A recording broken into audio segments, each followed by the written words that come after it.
जय जगन्नाथ। बीजेपी सरकार रे महिला माने एवं छात्री माने निजको असुरक्षित मन करुछंती। बिजु जनता दल लोकंक सहित सदाबले अछि। आमर सौम्याश्री पाई विचार विभागीय तदंत दरकार। ओडिशा सरकार ताकू करू नाही। आमर कथा पल्ली ठारू दिल्ली पर्यंत लड़ाई जारी रहिबो।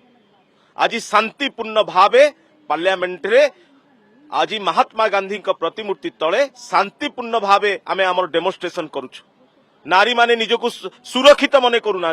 डबल इंजिन सरकार बीजेपी सरकार रे सरकार कोनोसी निगाह नाही। आपण देखिथिबे गोपालपुर रे गणदुष्कर्म आपण देखिले आपणकर फकीर मोहन कॉलेज रे गोटे झीओटे सौम्याश्री निजको पेट्रोल ढाली निया लगेई की मृत्युवरण कला।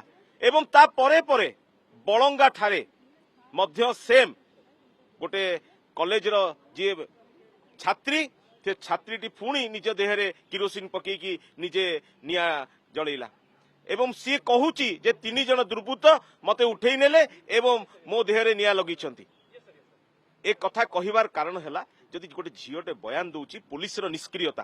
तेणु पल्ली रु दिल्ली पर्यंत जो लड़ई नारी मानक सुरक्षा पाई जो लड़ई ओडिशा सरकार जेतेबेले ए कथा को कर्णपात न करूची, जेतेबेले जुडिशियल इंक्वायरी करिवार तांकर असुविधा कोन अछि, ए कथा को दिल्ली रे पहुंचेबा पाई पार्लियामेंट समय रे आमे एठी शांतिपूर्ण भावे आज प्रतिवाद करछु। ए कथा को पार्लियामेंट रे उठाया जिवो।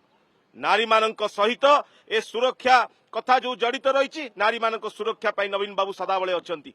तेणु निहाती पक्षे ए लड़ाई जारी रहिबो जोठा पर्यंत नारी मानकर सुरक्षा पाई सरकार पदक्षेप न नेबे। जय जगन्नाथ।